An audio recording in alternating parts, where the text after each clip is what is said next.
You're more clever than I thought. I'll give you that. If only you were sharp enough to recognize where you're pointing that blade of yours. It'll sooner gore you than love you. I can tell you that much. That leader you cling to the side to. You suppose she loves you?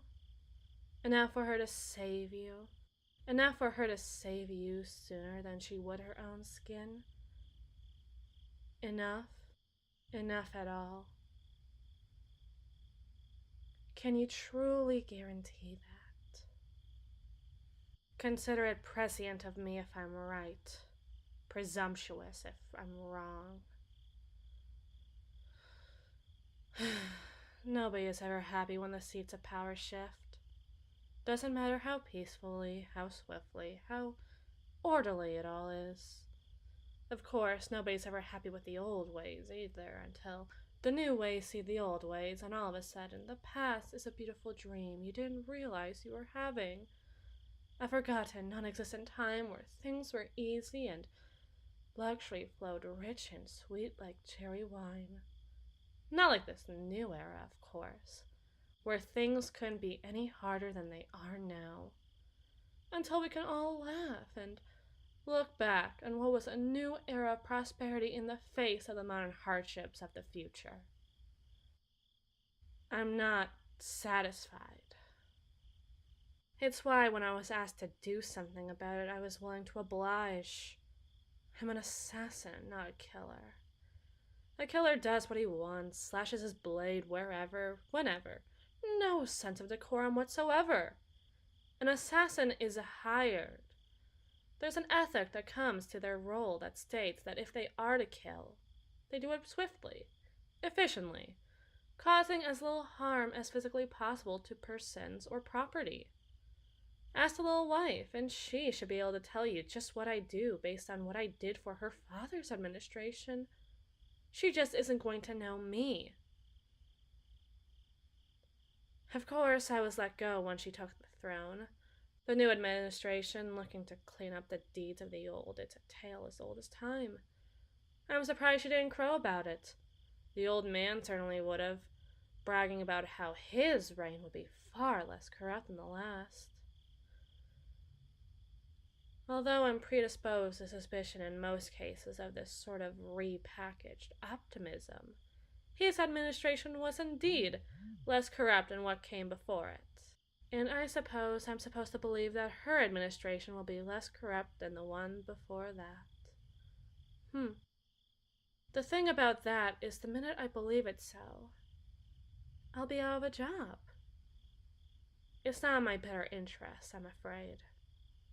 To be fair, I'm also supposed to pretend that I have a code of ethics that I'm willing to live and die by, but the truth is just that nobility sells. An assassin kills. A killer can assassinate, but the distinction comes more from a place of who the victim is as opposed to the mannerisms of the actual attacker. But the novelty of a killer with a moral compass is just too good to most of these humble folks.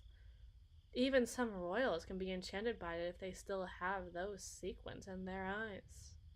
I mean, your woman certainly doesn't, but the dukes and duchesses tend to be wooed by a soft heart underneath all these layers.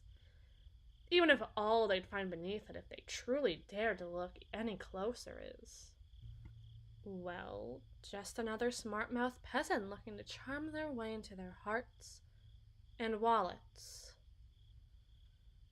Then again, maybe in a certain light, there is the slightest catch of a glimmer in the eye of that woman of yours, just pointed in a certain direction.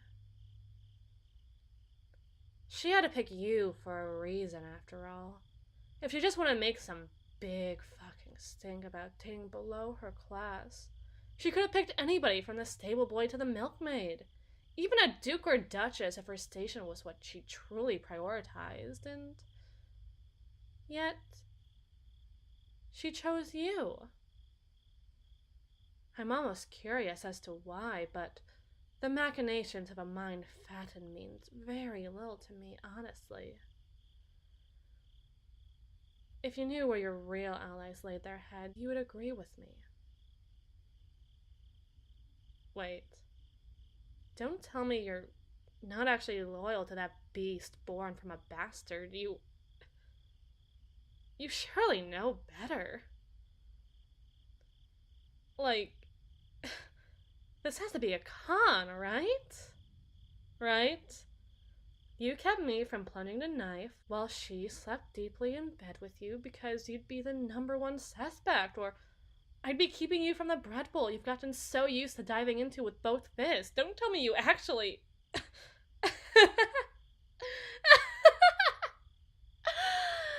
Oh my. Oh, that's rich. The little...